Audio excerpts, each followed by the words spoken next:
anybody see where he went? You went all that. Oh, there he is. Right over here. Where do you think I go? I thought you disappeared into an alternate reality. I didn't want to see people like, me sucking down wine here. Bass theme. I am trying to learn where the cat goes. Anybody here have a cat? You're familiar then with the cat dimension? That strange plane between physical worlds that the cat disappears into and then reappears at the other side of the planet 5 minutes later. You see, I know exactly where cats go when they disappear for days on end. See, every once in a while you hear a story about some old lady that dies and leaves all her money to the cat. The cat's read those stories too. He's going to investment seminars. That's where he's going. No laughing, not time. Serious notes. See, that's the funny thing. Eurofurence has no idea what to do with shit that starts on time. Actually, that is very unfair because the delays last night were entirely technical. They were nobody's fault. They were unforeseen electronic problems. The network was not working. So what they did was they basically pulled an EF9. He said in a very leading fashion, "When's the last time I told the story of EF9? Was it recent?" I'm talking about Eurofurence 9 when it was in the Czech Republic. Has anybody not heard that story?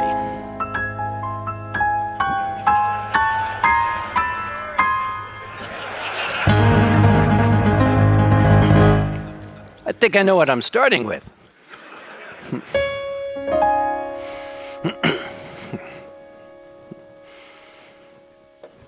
4 minutes.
All the time-themed songs. Right.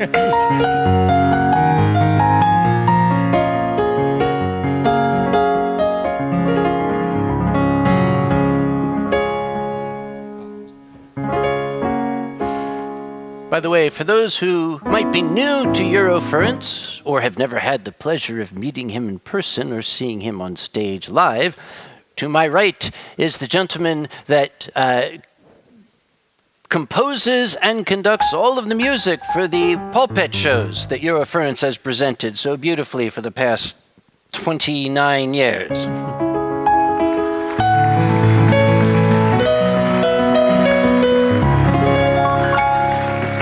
Thank you. And somehow I've survived now 10 soundtracks of it. This is my 10th soundtrack this year. Really? Yeah. Okay, this is going to be fun. Of course, it's always fun. I know. I should really do like just a compilation album or something. That'd be pretty cool. Gee, Vox Amor putting out an album. I think that might be a good idea. I have albums ready to come out. They're just not ready. Says the man who walked in here 20 minutes late for his sound check. Okay. This fellow has recorded at Abbey Road Studios in London, so you're getting quite a treat today.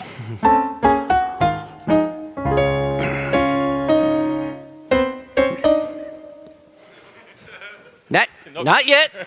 Like I said, no laughing. Not you too. Not laughing. This is Germany. Yes. No laughing until the show starts. I told you, no laughing. We have ways of making you not laugh. That's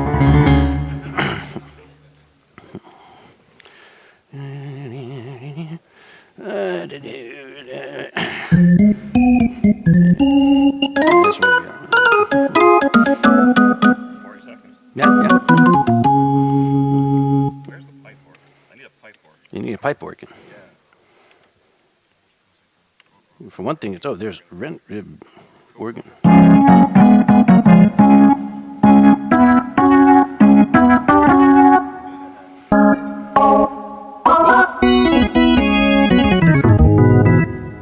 Nope, that's not the one.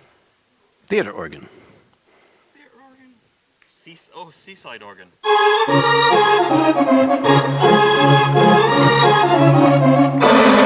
Then the seagulls come.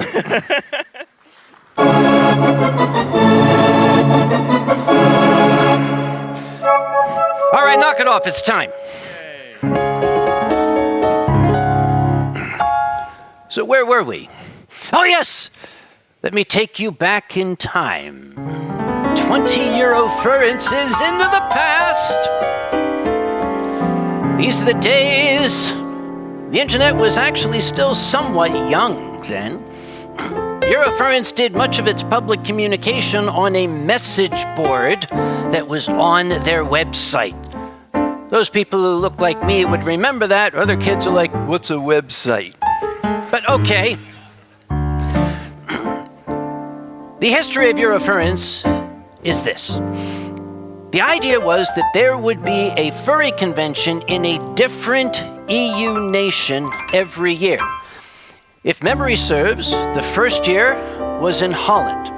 The second year was in Germany. And then it bounced around. And then Eurofurence 6 was in Germany. Then Eurofurence 7 was in Germany. Then Eurofurence 8 was in Germany. Somebody complained. Probably the French.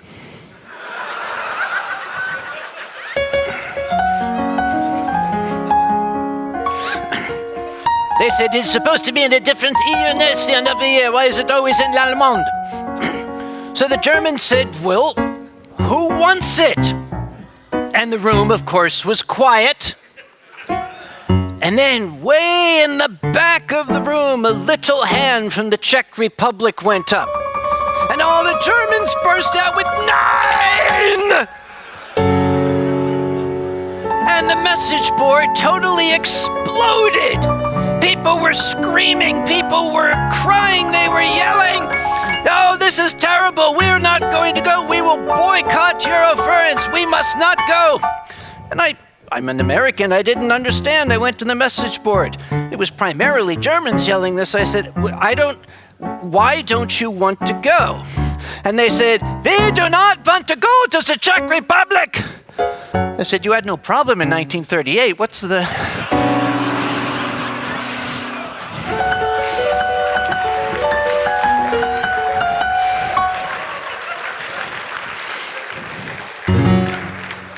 Too soon? I shouldn't talk, considering that, well, never mind. So, they found a wonderful spot. In those days, Eurofurence was not in big convention centers or even hotels. They would hold the convention in youth hostels. And, I still remember, oh my gosh. For many years, I had tried to out-cool Eurofurence. My dream was for Anthrocon to be cooler than Eurofurence. But they always came up with the greatest shit.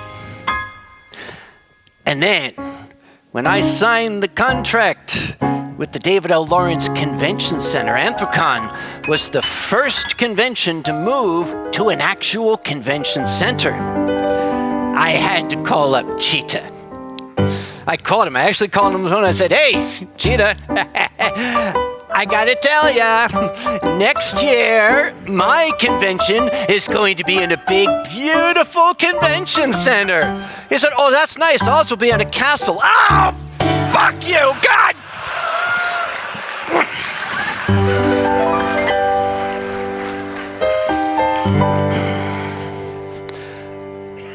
But EF9, they found a place called Spotario Samopsha, which is located somewhere in the wilderness of the Czech Republic.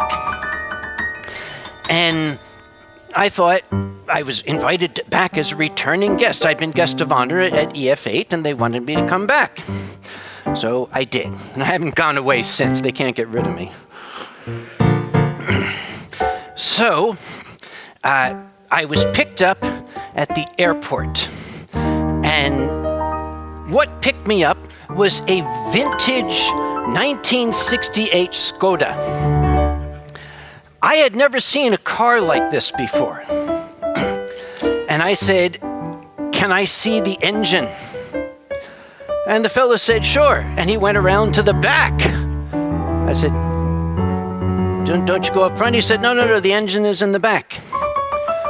And he opened it and I said, "Wow, where is it?" He said, "That there." I said, That's 2 gears and a hamster. What? And there's 4 cats taped together over here. How does that make it go? So he drove me into the wilderness along roads that had no pavement, leaving a big cloud of dust behind us. I had a lot of fun watching the speedometer. As we would go up the hills, the speedometer would do this. And when we went down the hills, it would do this. We would pass farmers who would stare. And I said, "You'd think those people never saw a motor car before." And he said, "Oh, they probably didn't." And we arrived at the Samopsha Sporting Camp, which is best described as a Stalin-era gulag. And see, they're laughing like I'm making this up. It was several rows of bare concrete bunkers with holes cut in them, which I later learned were windows. It was basically 2 rows of rooms on each side of the bunker, and each had a door that strangely had a lock on the inside and a second one on the outside. Once again, they're laughing like I'm making this up. That was when I coined a new phrase, and you'll learn that phrase shortly. They didn't have a large hall like this to have their stage events. So they built a stage out in a field and brought in a local, I guess you would call it, decorator to erect a circus tent. Well, apparently there was a language gap. They don't speak German in the Czech Republic. They don't speak English in the Czech Republic. They don't speak Czech in the Czech Republic. They speak some odd combination of Martian and Neanderthal and American somehow. But the language barrier was such that they had a very, very nice, flat, open field, perfectly flat, like a tabletop. And they told the fellow, "Put it there." And they went out later to check on him, and for some reason he was building it on the hillside. So the stage would have looked like this. So they told him, no, you're going to have to move it over here. He said, "Well, that will cost extra." You do what you got to do. So they put this in, and they set the stage up. And I was going to do the things I do on stage. In those days, I was the chief distraction. That was my job, because in those days, they had some trouble with things starting on time. So what they would do is they would put me out in front of everybody. Oh, look at the silly, stupid, drunken American. He will keep people distracted while they fix the problem. That's still sort of my role at Anthrocon. I was on stage, and the pulpit stage was behind me. I think this was at the start of my story hour. One of the pulpiteers snuck up behind the pulpit stage and started calling to me, Kage, Kage. I said, what? I'm performing here. He said, don't touch the light pole, it's undercurrent. Well, of course it's undercurrent, you idiot, it's a light pole. You mean this one over here? He said, no. And I found out he was serious. The electrician who had installed all of the electrical had not grounded or earthed any of the circuits. Everything was energized. The tent poles, the light poles, anything touching the ground had 240 volts of electricity. And that is when the thunderstorm started.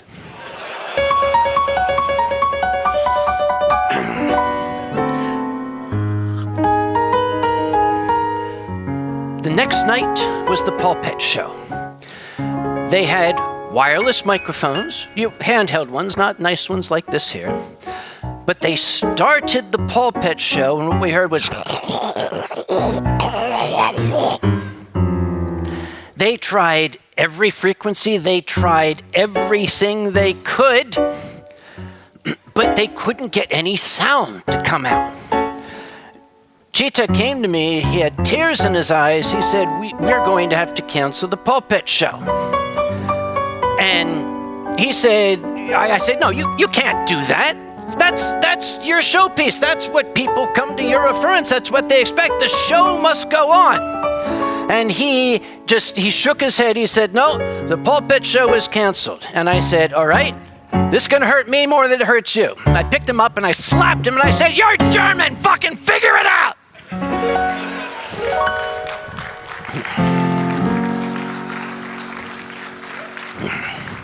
He said, what are we going to do? I said, do you have wired microphones? And he said, yes, but the sound stage is all the way in the back. I said, how much cable do you have? So they literally plugged the microphone wires into the sound stage in the back, ran the wires over the audience's shoulders to the pulpit stage. While this was going on, they had me distracting people. And you notice I tend to move around as I'm up on stage, and I got to see a wave going as the wire would whip people's heads and they would do this.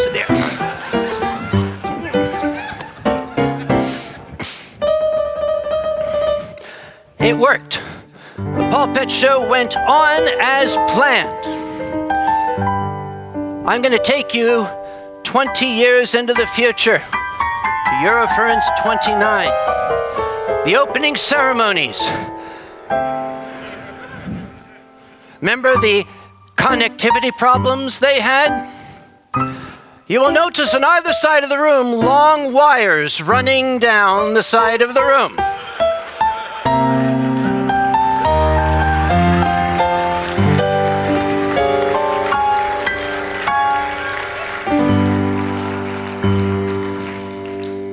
It took roughly 2 hours not just to lay those wires, but to find enough wire to stretch from one end of the CCH to the other, but they did it, and I applaud them for it.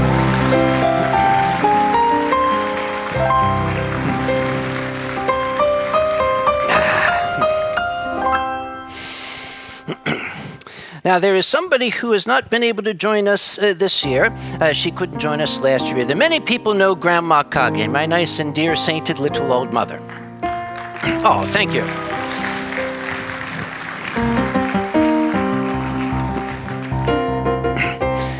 She has just turned 90 years old. She so much wanted to be here, but traveling across the ocean for a lady of such a delicate age was getting just a little too difficult. And I don't mean difficult on her, I mean difficult on everybody else. Let me tell you a story.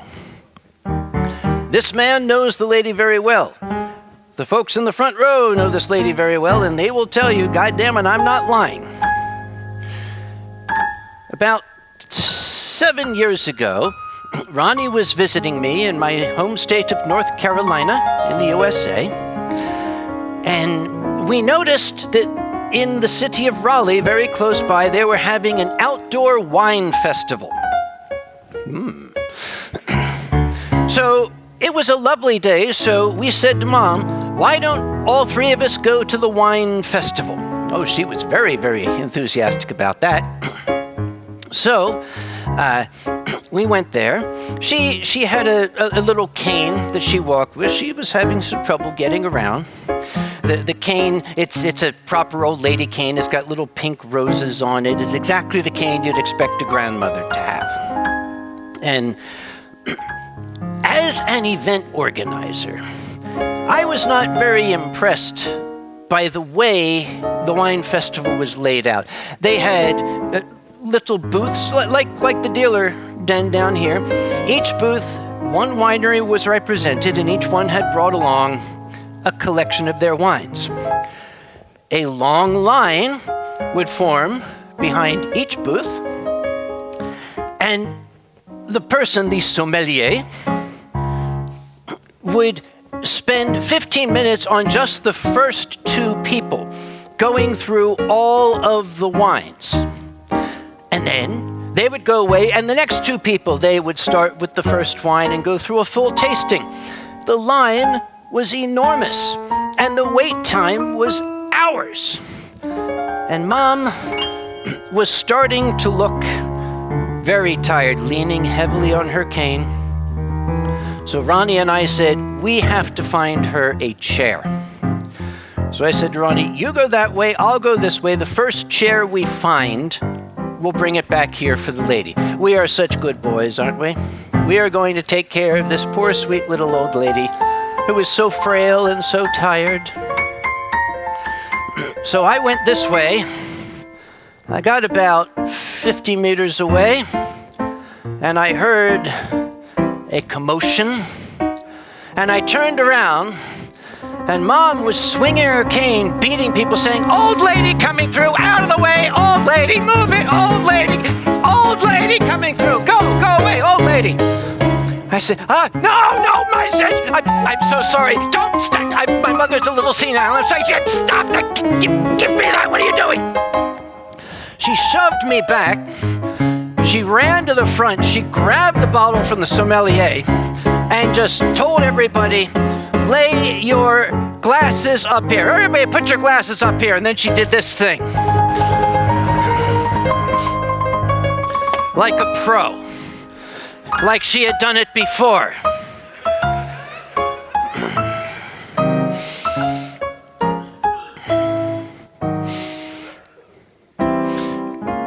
You know, she came to Eurofurence every year since 2006. She, in her first few years, was very, very spry, very athletic. She could run across the airport terminal even at the age of 80-something. But then one year, time caught up to her. And she got off the airplane and she was breathing heavily and her face was pale and her brow had perspiration on it, and she sat down in a chair and said, I just can't go any further. I said, well, this is Frankfurt Airport. You know that you've got to travel across 4 EU nations to get from one gate to the next. And she said, I just can't. I need to rest. I don't know what it is. I'm exhausted. I said, well, we have to get there. I'll get you a wheelchair. And she didn't want to. No, wheelchairs are for old people, she said. I said, okay, Mom, I got news for you. You're old. So she started to cry. No, I don't want a wheelchair. Wheelchairs are for old people. I know, I can't. Oh, it broke my heart. My poor father, who was still alive, that was patting her shoulder. It's okay, dear, don't worry. So I ran to the help station. I will say this about Frankfurt Airport. If you need a wheelchair, it's easy to find. There is a giant picture of the wheelchair logo with a big yellow button in the middle that says Hilfe. There's bump. And a voice says, Ja. Hello. Sprechen Sie English? Nein. Okay. Wir benötigen einen Rollstuhl für eine alte Hexe.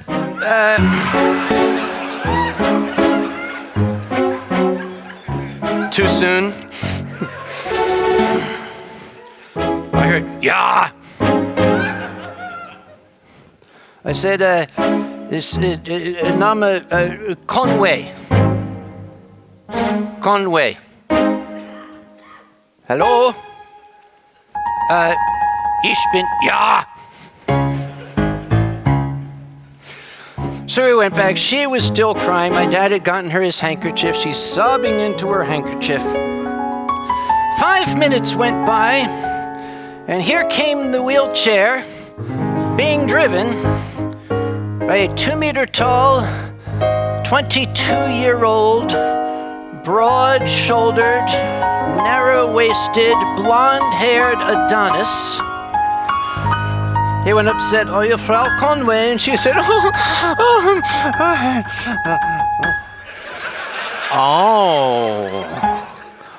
Oh, look at you. He said, "Do you need help?" "Yes." He picked her up and put her in the wheelchair, and we started walking the whole time. She was going, oh.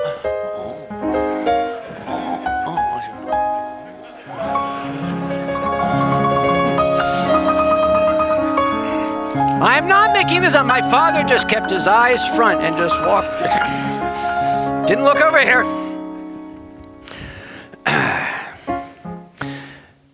The end of the wine festival, by the way, after we dragged her away from the 4th winery that she had disrupted, I said to Ronnie, "I've had enough of this. I'm going to go get the car." So I went and I got the car. Ronnie brought her round, and she had a glass of wine this big. It looked exactly like this, one in each hand. And she waited to get in the car. I said, "Wait, stop." For those of you who are not aware, the laws in the United States are very strict. You cannot have alcohol in the passenger compartment of the car at any time if it's open. And I explained this to her. And I said, "You cannot have an open container." She said, "Well, I'm not driving." I said, "Mom, this is not Germany. This is not a civilized country. You're in a third world nation. You cannot have this."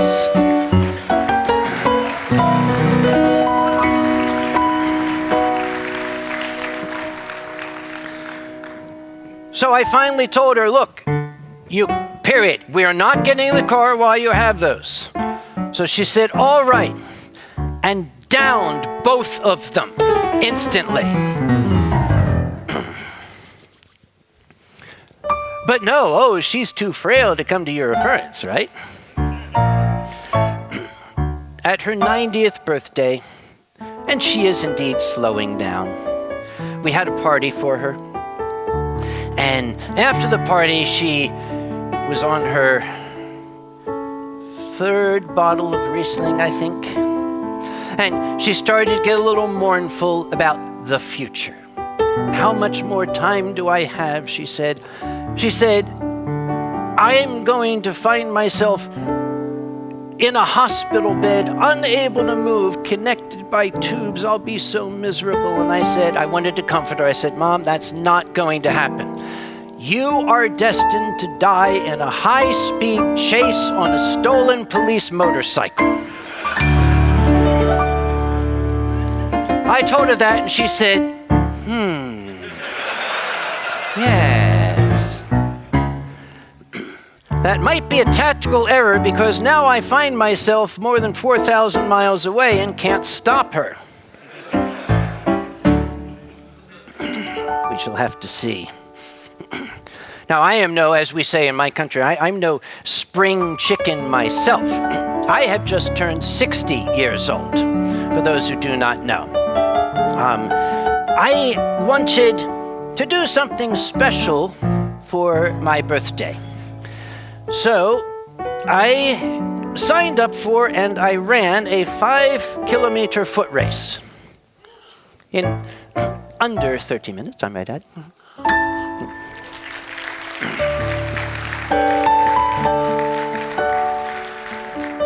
Because the other plan was to stay at home and drink all day, but I do that anyway. I wanted to do something special. However, as you begin to age, the mind stops working sometimes. There are other things that stop working. We're not going to get into that, though. So I'm told. It was not so long ago. I didn't even have to be 60 for this one. Not so long ago, I woke up to get the traditional American breakfast, cereal with milk. And I shuffled out of bed, and I went to the refrigerator, and I opened the refrigerator, and there was a box of cereal in the refrigerator.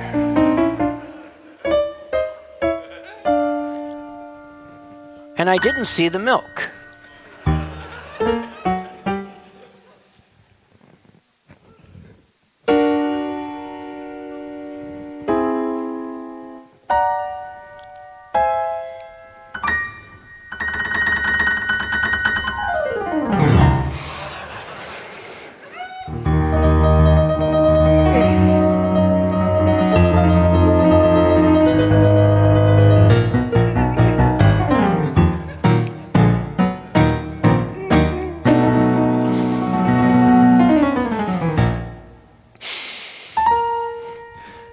Yes, as you age, sometimes things don't work so good. But at least I can remember the stories. Some I don't want to remember. I was on stage at a convention. Can't even remember which convention it was. There are so many of them. I've been to more than 400 by my calculation. Well, I thank you, yeah. They just keep bringing me back. I know, thank you, one person. That was nice of you.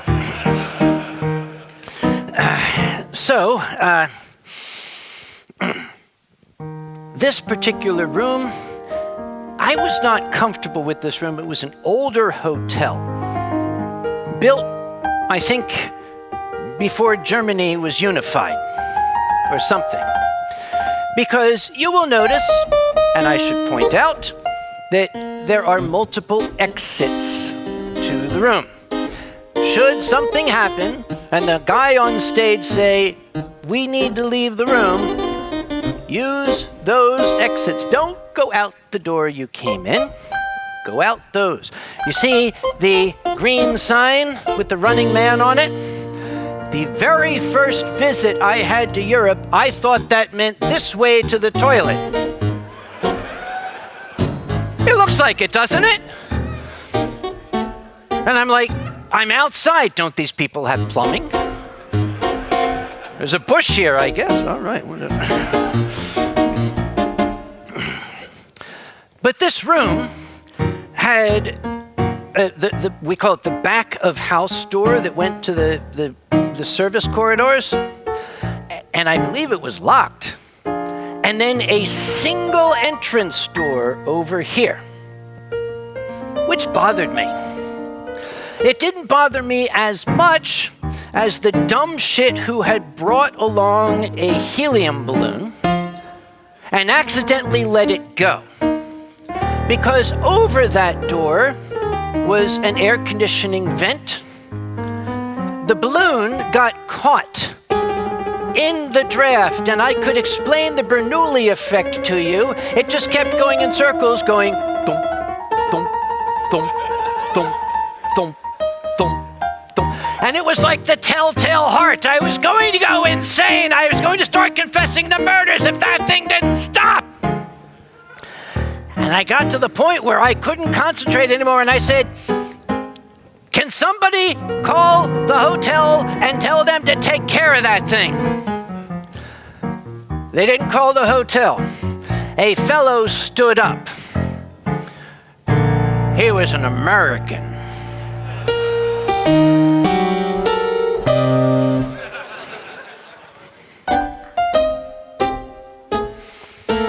Pulled out a massive folding knife. Drew it up and went.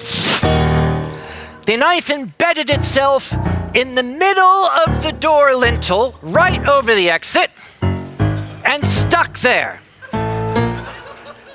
So not only did I have the telltale heart, I had the dagger of Damocles dangling over the door. When it came time for people to leave, I said, kindly stay in your seats. And I ran and I checked the back house door. Yes, it was locked.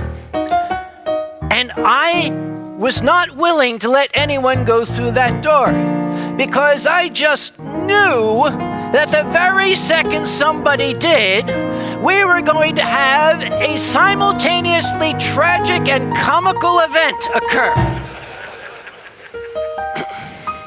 I had to call through the door to a passing person, please get hotel maintenance here very quickly. The maintenance man showed up with a ladder and he looked at it and he said, how did that get there? And I said, I don't know. It was there when I came in. Could you, take care of it? He did that. All right, so he set the ladder up, climbed up, grabbed the balloon, climbed back down. I said, excuse me, you're forgetting something. And he looked up and he said, what? I said, do you not see the fucking knife? And he said, oh shit, again?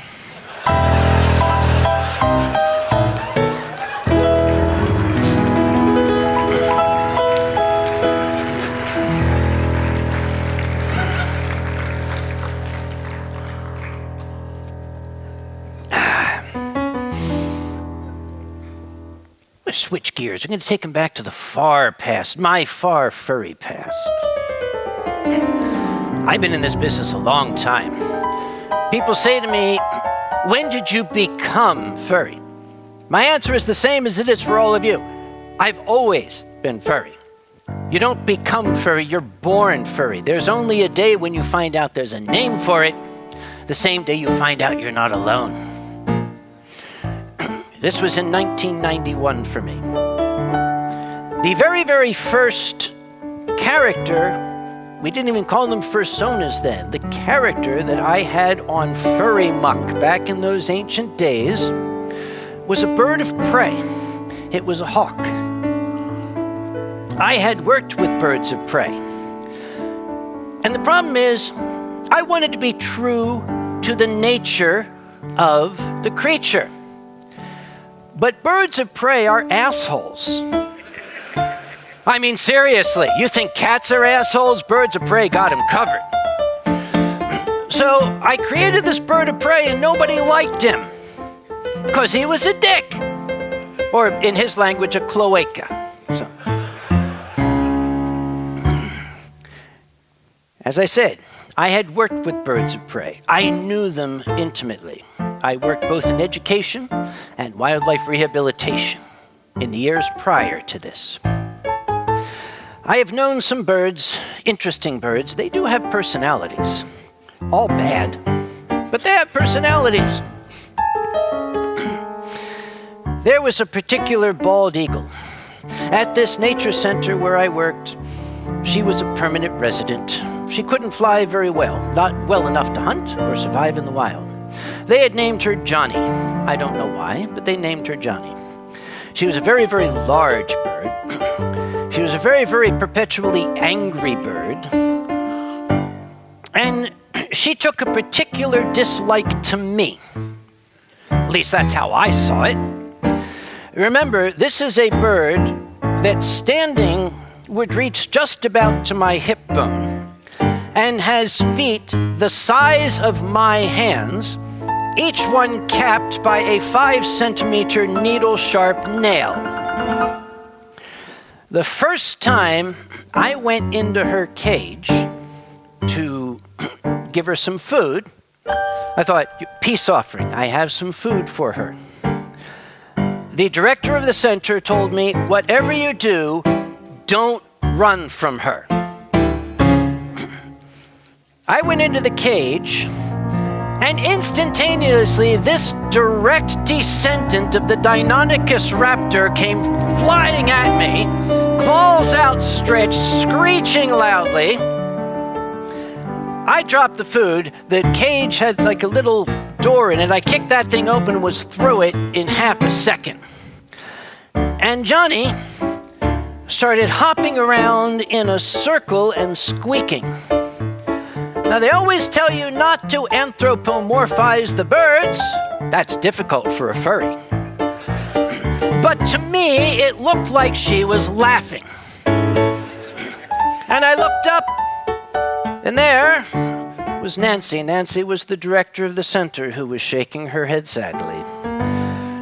She said, "There's no saving you now. You're a marked man."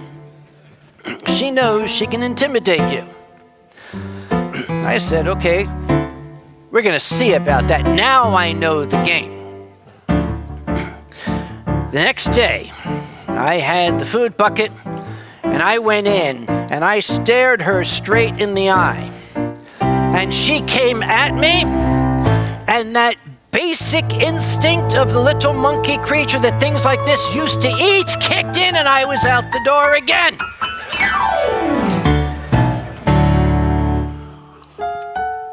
This went on for weeks until a particular rainy day in the springtime. I went into the cage. Again, I'm a higher mammal, remember that. You might have eaten my ancestors, you ain't gonna do it to me. Got that? Okay. And she came at me and I turned to run. I was wearing heavy boots. They slipped in the mud and I went down flat on my face.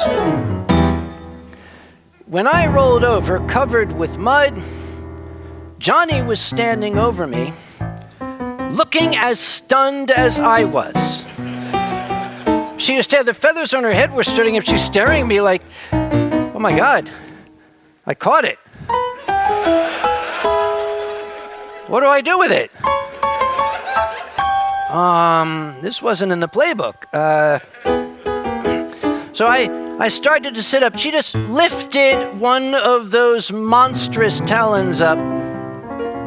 So I laid back down and she put it down. I started to inch backward. She lifted it up again. I went still and she put it down.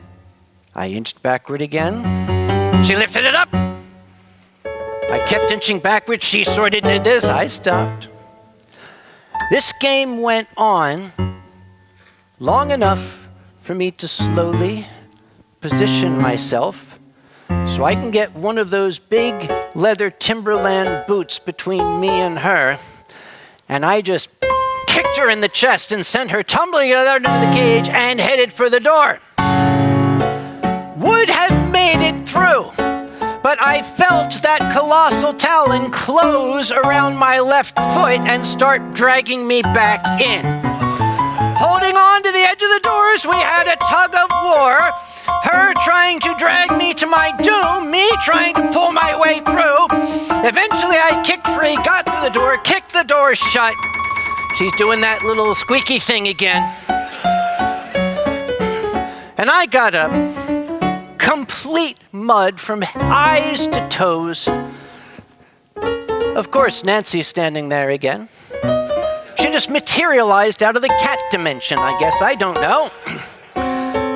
And she looked at me, and I looked at her, and all she said was, "That's interesting.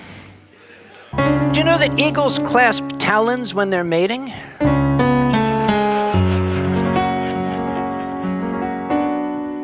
We still kept in touch on Facebook. The relationship was listed as complicated.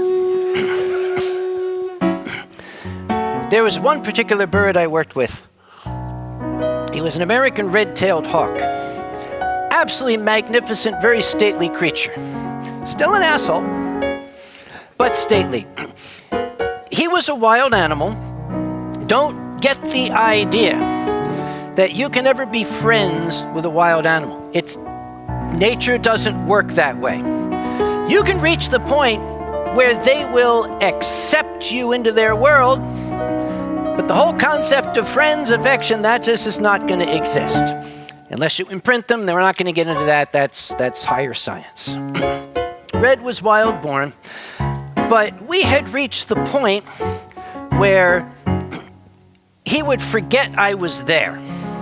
I was so non-threatening, I was so worthless to him that he would just totally forget.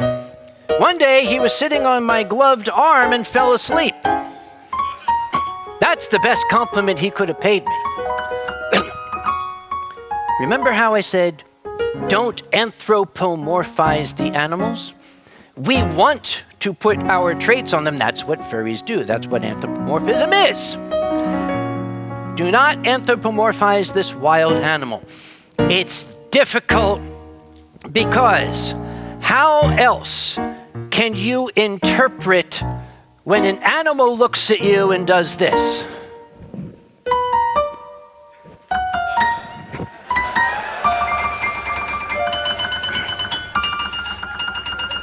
He would do that. He'd be sitting there and, watching out, looking over, and every once in a while he'd do... Oh God, it's still there. He was good. For some strange reason, he was at his calmest when he was in front of an audience. He seemed to like having an audience. The joke at the Nature Center was that he and I were actually separated at birth, which is silly. I don't have feathers, and he is an asshole. Be careful. I was out with him one day, and he was sitting on my glove, just kind of hanging out. All of a sudden, he started to get extremely agitated. He'd never done this before. His feathers were all standing up. He's baiting, jumping off the glove. He's kind of dancing back and forth, looking very upset. And I couldn't figure out what his problem was, and I followed his gaze. He kept looking down the hill, and that's when I saw a significant column of black smoke rising over the fence down there. I said, okay, this can't be good. I'm quite certain that wasn't there when I drove in. So you can't run when you have a bird on your arm, because if you run, they're going to hold on tighter. That leather glove ain't going to cut it. He will. So as quickly as I could, I got him into his cage and set him inside, and I ran down the hill. Through the gate, there was a farmhouse down there. I don't know what the hell this guy had been doing, but the long grass in his front yard was on fire, and it was beginning to touch the front porch. He was out there with a snow shovel, hitting at the edge of the fire. His wife is shouting to him to call the fire department. He said, no, I got it. Americans. So I ran up to the porch, ran to the lady, said, do you have a hose? And she said, a what? I said, a hose, a garden. Never mind, I see one. Go back to what you were doing. Have some tea or something. So I took the hose, and I made sure the fire didn't destroy the porch, and between the two of us, we managed to contain it. And by that time, somebody had called the fire department. So they took over, they put the fire out. I left before this was done because I didn't want to have anything to do with this. Smelled like soot. And Red was still upset. He didn't want to play anymore. So I said, all right, I'm just going to go home. So I drove home. Now, I'm a scientist. I am not a believer in supernatural forces or energies or shit like that. I only believe in what I can see and what I can measure. But then there are still some things that I do not have an easy explanation for. I'm a good enough scientist to know that. There was a little convenience store on the way. I wasn't really hungry. I didn't need gasoline. I wasn't thirsty, but for some reason that I still can't explain to this day, I thought it would be a good idea to pull into the convenience store. And I got out, and I was even thinking to myself, what am I doing here? I might as well get a sandwich or something, I guess. I don't know. So I walked inside. I got some little thing, a candy bar, I think. And when I came out, they had the display of instant lottery tickets. I don't know if in your country they have those. They're little tickets with the wax spots on them. You rub off the wax spot, and if the number matches underneath, you win that level of prize. There was one that my eye was drawn to. It was called Wildfire, and it had a red-tailed hawk on it. And I said, okay, this is interesting. It was only $1, so I bought it. And I took it out to my car, and even then I was saying to myself, this is ridiculous, this doesn't mean anything. But I sat down behind the wheel and I scratched off the first spot, and it said $5,000. And I laughed a little bit nervously, and I scratched off the second spot. It also said $5,000. And by this time, my heart was starting to kind of race. My hand was shaking. I scratched off the third spot, and I didn't win, but it would have been a great story if I had.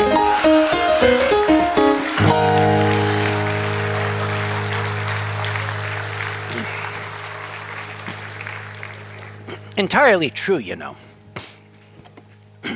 If you ever want to meet wildlife and you have a death wish, visit Australia. I was invited for a number of years down to Melbourne. They had a convention down there, run by a fellow at the time, he was going by the name Arctic Pete.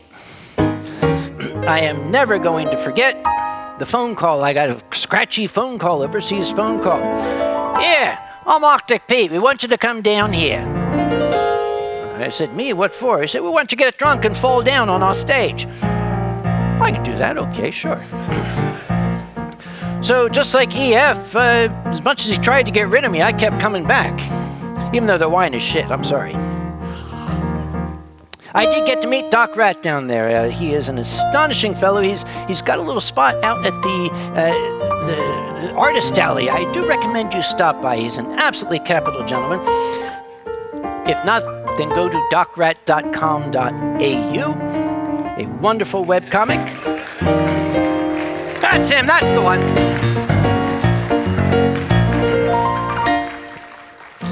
Very glad to know him, because if you're going to Australia, it's good to have a friend who's a physician. We were at a very, very nice hotel that sat on a bluff overlooking the Yarra River. And the Aussies make fun of the Yarra. They don't like it for some reason. They say it's ugly, but I thought it was beautiful, a very picturesque river running through a valley.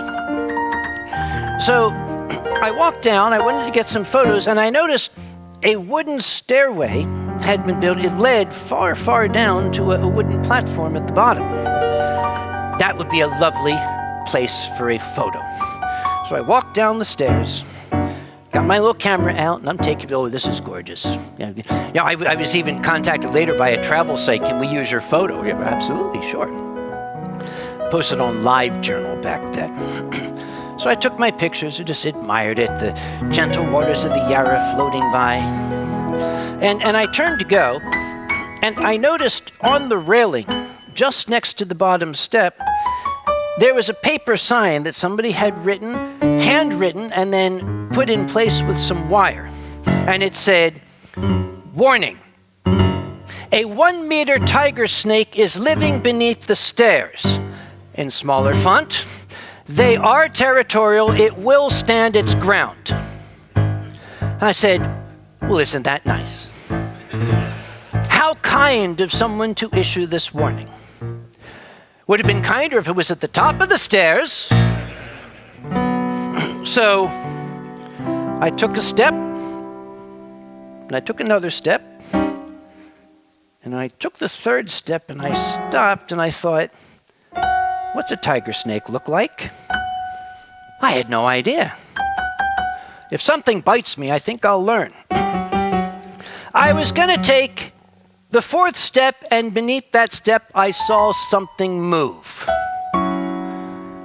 And I didn't know what else to do. I just said, "Hi."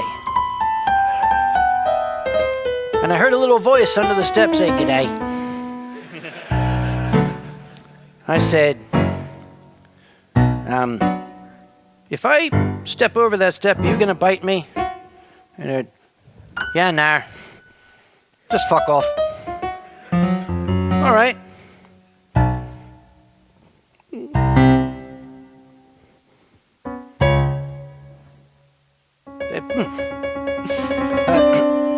Thank you for not biting me.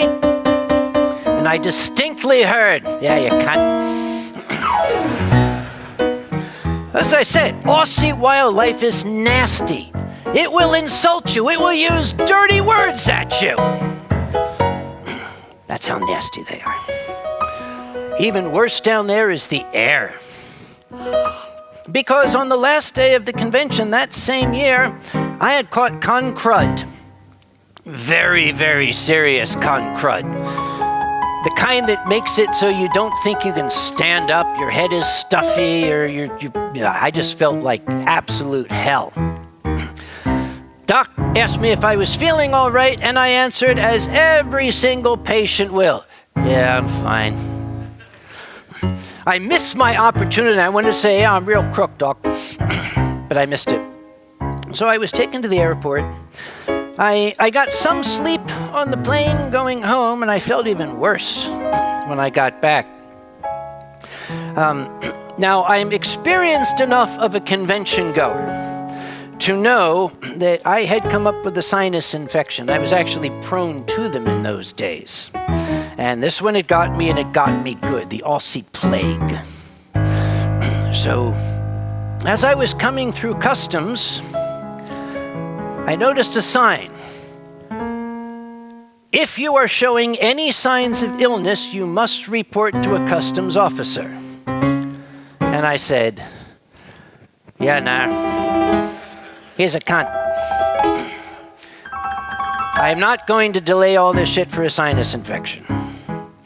So I straightened my jacket, mopped the sweat from my brow, put my hat on, and confidently, if somewhat pallidly, started walking through the customs area. And an officer stepped out of the crowd, and he stepped in front of me and he said, "I beg your pardon, sir." And I said, "Yeah, yes." He said, "Do you feel all right?" Now, it's good sometimes to be a comedian, because you can think on your feet. I said, "Honestly, son, I'm not. Let me give you some advice. Don't try to go shot for shot with Australian Marines. You're not going to win." And he said, "Oh, I understand, sir. Off you go."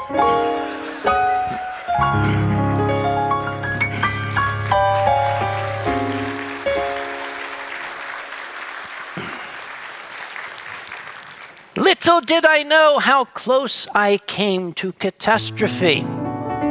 Because I only found out later Australia doesn't have Marines. That could have been an issue. Oh, what else do we have here? I have all sorts of story titles here. I can tell you a new one. Is anybody here familiar with Alkali? He is. He's never been over here. You might see him on the BBF videos from Anthrocon. The man is colossal. He's a true giant. Every time BBF shows him, he only shows him from here down. So you probably wouldn't recognize him. I live in a condominium. It's 3 levels. There's 3 flats, one on top of each other. For a good time, the folks beneath me were an elderly couple. And the husband was beginning to show signs of decline. I discovered, talking to his wife, that he had been diagnosed with dementia. So I had told her, if there's anything at all that you need, call my number. And they would often call me if plumbing came up, if there was an electrical one. You might remember the buzzing in the bathroom from last year that turned out not to be an electrical problem, but a biological one. I was sitting down. I just made myself some wonderful pasta dish that I'm very, very fond of, a baked pasta dish. And I sat down, and I'm getting ready, had my wine all set, and my cell phone rang, and it was my neighbor. And she said, "Hi, Sam, have you finished dinner yet?" Yes, I have. Is everything all right? She said, "Well, Ted is missing." I said, whoa, wait. What do you mean missing? She said, "Well, he went out to get a newspaper about an hour and a half ago. He hasn't come back yet." I'll be right down. Screw dinner. I put my nice shirt on, because you're going to step out with a lady. You have to look nice, right? Ran downstairs and started asking her, "Okay, where did he go?" It was just half a kilometer up the road. So we got in my car, we drove up there. We asked the shop, "Have you seen Ted?" And they said, "No, he's not been in." So she started telling me the various places he liked to go. He liked to go to this wine bar, he liked to go to this shop, he liked to go here. So I drove to all these places and we asked people, "Have you seen this gentleman?" And the answer was no. And then she offered another place. I said, "No, listen, at this point, we're going to need assistance." So we drove back home. I called the police and I said, we have an elderly gentleman who is mentally impaired, who is lost. That is something that is considered an emergency. So a police officer came out right away. He got all the information, what he'd been driving, what he looked like, what he was wearing. And as I was talking to the officer, her cell phone rang, and I heard her say, "Hello? Do you have my husband?" I'm like, let me do that, man. Hello. And it was a little convenience store some 15 kilometers away. And they're saying, "Yeah, there's an old man here. He seems very confused. We found this number in his wallet." I said, "Okay, just keep him there. We'll be right over." So the officer headed out first. I put the lady in my car. We drove up there, and we got to the store. I didn't pull up to the door. I pulled up a little distance away, and I asked her to get out. And I said to her, "Listen, he's going to be very, very upset. He's going to be sad. He's going to be embarrassed. The last thing he needs is a neighbor gawking at him. So you go do what you got to do." You see, we have to take care of our neighbors, because if we don't, who else is going to? Right? So I was told no more driving for Ted. They were taking away the keys. Good. But a month later, it happened to coincide with a visit from Alkali. We had just bought ourselves we'd gone to a burger joint or something. We had our burgers and our fries in a bag. We were going to go inside and watch some silly movie or something. And as we were walking in, Ted was walking out with car keys in his hand. I said, say, Ted, where are you off to? And he said, I'm just going to go to the supermarket, pick up a few things. I said, okay, that's great. And I'm pushing Alkali into, you have fun. And I pushed him around the corner. He's like, what are you doing? I said, that gentleman, just never mind. I called his wife and I said, listen, he's getting into the car with his keys. Is this a problem? And she said, well, it's just up to the supermarket. We figured it wouldn't hurt. I said, oh, you figured it wouldn't hurt. Okay, well, that's delightful. You have a fine day. Bye. And I said to Alkali, I told him the story. I said, we're going to follow him, just to be sure. So Ted pulled out. Here's Alkali and I skulking out to my car, peeking over the roof. Okay, I got in the passenger seat and slid over the driver's seat. Alkali squeezed his bulk into the passenger seat. Okay, we're driving, like looking over this, like this here, driving along. So, okay, and we're saying to each other, we were suddenly in a buddy cop movie. This was amazing. Okay, don't get too close. No, I'm not getting too close. Give him a few car lengths. Okay, he's turning in this entrance. We'll keep driving. We'll go in the next entrance. You follow, and okay, we came around. We saw him stop the car. He got out and went in to the store. We pushed ourselves back up, and we started the stakeout. Alkali said, do you have any sunglasses? I'm very photosensitive. My glove compartment is filled with sunglasses. I said, take your pick. I put mine on. So here we are, two buddy cops on a stakeout, eating our burgers, talking about that last case that we cracked.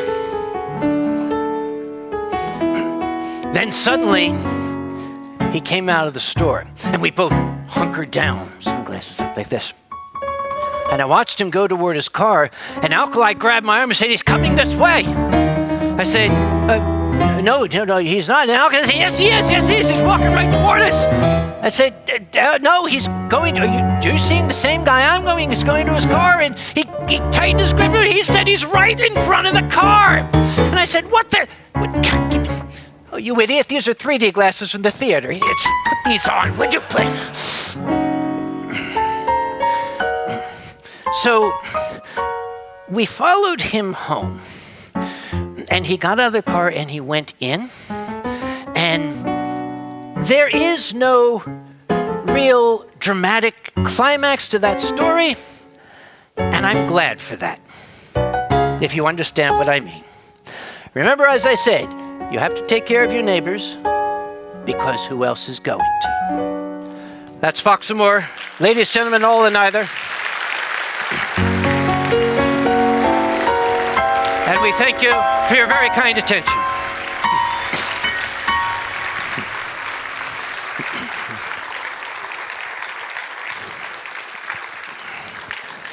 And now it is 2:00, so Raus, verpiss dich, Raus.